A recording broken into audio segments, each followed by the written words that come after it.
വാർത്തകൾ തുടരുന്നു. നിക്ഷേപക ഉച്ചകോടിക്ക് കൊച്ചിയിൽ തുടക്കമായിരിക്കുകയാണ്.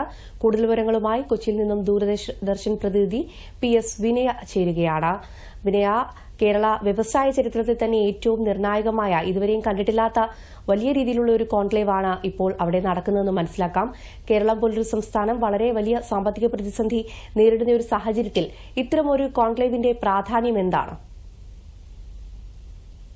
സാധാരണയായി കേരളം നേരിടുന്ന സാമ്പത്തിക പ്രതിസന്ധിക്ക് സംസ്ഥാന സർക്കാരും അതോടൊപ്പം തന്നെ പ്രതിപക്ഷവും ഒന്നിച്ച് കേന്ദ്രത്തെ കുറ്റപ്പെടുത്തുന്ന ഒരു കാര്യമാണ് നമ്മൾ കണ്ടുവരാറുള്ളത്.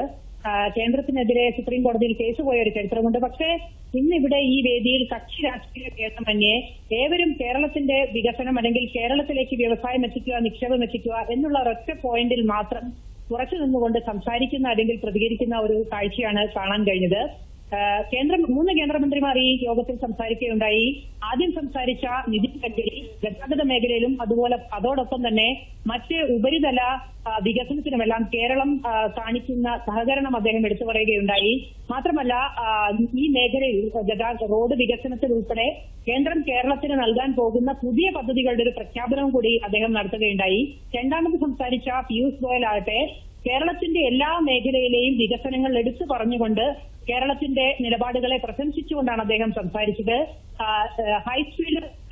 കേരളത്തിന്റെ ഹൈസ്പീഡ് റെയിൽവേ പദ്ധതി, അതോടൊപ്പം തന്നെ കേരളത്തിന്റെ വിനോദസഞ്ചാര മേഖല, ആരോഗ്യ മേഖല, വിദ്യാഭ്യാസ മേഖല, ഈ മേഖലകളിലെല്ലാം തന്നെ കേരളം നടത്തുന്ന നിക്ഷേപം, ആ മേഖലയിൽ കേരളം നേടിയിരിക്കുന്ന ശുചിത്വം, ഇതെല്ലാം തന്നെ അദ്ദേഹം എടുത്തു പറയുകയും കേരളം ഇന്ത്യയുടെ തന്നെ വികസനത്തിന്റെ ഒരു വാതിലാണ്.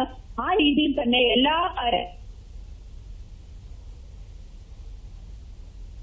കേരളത്തിന് നൽകുന്നുവെന്ന് അദ്ദേഹം പറയുകയുണ്ടായി. പിന്നീട് സംസാരിച്ച കേന്ദ്രമന്ത്രി ജയൻ ചൌധരി ഈ കേരളത്തിലെ വാട്ടർ മെട്രോയുടെ കാര്യമെല്ലാം തന്നെ എടുത്തു പറയുകയുണ്ടായി. കഴിഞ്ഞ ദിവസം അദ്ദേഹം വാട്ടർ മെട്രോയിൽ സഞ്ചരിച്ചെന്നും ഇത്തരത്തിലൊരു വാട്ടർ മെട്രോ രാജ്യത്തിനാകെ തന്നെ മാതൃകയാണെന്നും ഉത്തർപ്രദേശ് ഉൾപ്പെടെയുള്ള സംസ്ഥാനങ്ങളോട് കേരളത്തിൽ വന്ന് ഇവിടെ എങ്ങനെയാണ് വാട്ടർ മെട്രോ പ്രവർത്തിക്കുന്നതെന്ന് കണ്ടു പഠിക്കണമെന്നും അത് അവരുടെ സംസ്ഥാനങ്ങളിൽ നടപ്പാക്കണമെന്ന് അദ്ദേഹം ആവശ്യപ്പെടുകയും ചെയ്തിട്ടുണ്ടെന്നും കൂടി അദ്ദേഹം ഉച്ചകോടിയിൽ സംസാരിക്കുമ്പോൾ പറയുകയുണ്ടായി. എല്ലാവരും തന്നെ പരസ്പരം മന്ത്രിമാരെന്ന് മാത്രം വിളിക്കാതെ സഹോദരനെന്നും ബ്രദർ എന്നും ഒക്കെ വിളിച്ചുകൊണ്ട് സുഹൃത്തുക്കളാണെന്ന് പറഞ്ഞുകൊണ്ടുള്ള വളരെ ഊഷ്മളമായ ഒരു സംസാരമാണ് ആ വേദിയിൽ നടന്നത്. പിന്നീട് സംസാരിച്ച പ്രതിപക്ഷ നേതാവ് VD സതീശൻ പറഞ്ഞ കാര്യം കൂടി നമ്മൾ ഈ കൂട്ടത്തിൽ എടുത്തു പറയേണ്ടതുണ്ട്. കാരണം ആദ്യം പ്രതിപക്ഷം ഈ ഉച്ചകോടി ബഹിഷ്കരിക്കുമെന്ന് പറഞ്ഞിരുന്നു. പക്ഷെ പിന്നീടാണ് പങ്കെടുക്കാൻ തീരുമാനിച്ചത്. ഇവിടെ വന്ന് സംസാരിക്കുമ്പോൾ യാതൊരു രീതിയിലുള്ള രാഷ്ട്രീയ പരാമർശവും സതീശൻ നടത്തിയില്ല എന്ന് മാത്രമല്ല, ഈ നിലവിൽ കേരളത്തിലെ ഒരു ജോലി രീതി, വർക്ക് രീതി മാറിയിട്ടുണ്ടെന്നും അനാവശ്യമായി ഹർത്താൽ അല്ലെങ്കിൽ പണിമുടക്കിലേക്ക് പോകുന്ന ഒരു രീതി മാറ്റി സ്ഥാപനം ഏത് രീതിയിലും നിലനിർത്തിക്കൊണ്ടു പോവുക, വ്യവസായ വളർച്ച ഉണ്ടാക്കുക എന്നുള്ള ഒരു രീതിയിലേക്ക് വർക്ക് കൾച്ചർ കേരളത്തിൽ മാറിയിട്ടുണ്ടെന്നും അത് പൂർണ്ണമായ രീതിയിൽ തുടർന്നു പോകേണ്ട ഒരു ആവശ്യമുണ്ടെന്നും അദ്ദേഹം ചൂണ്ടിക്കാണിക്കുകയുണ്ടായി. അദ്ദേഹം പറഞ്ഞ മറ്റൊരു കാര്യം, LDF സർക്കാർ അധികാരത്തിൽ ഇരുന്നപ്പോൾ UDFന്റെ നേതൃത്വത്തിൽ ഇവിടെ ഹർത്താലുകളൊന്നും നടന്നില്ല.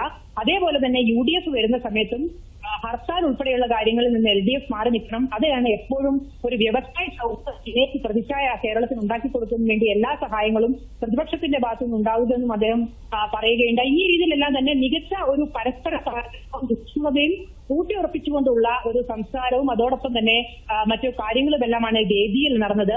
50 കോടിയിലധികം നിക്ഷേപങ്ങൾ വരുന്ന നിരവധി പദ്ധതികൾ ഈ നിക്ഷേപക സംഗമത്തിൽ ഇന്നും നാളെയുമായി നടക്കുന്ന നിക്ഷേപക സംഗമത്തിൽ പ്രഖ്യാപിക്കപ്പെടുമെന്നാണ് പ്രതീക്ഷിക്കുന്നത്. ശരി വിനയ, കൊച്ചിയിൽ ആഗോള നിക്ഷേപക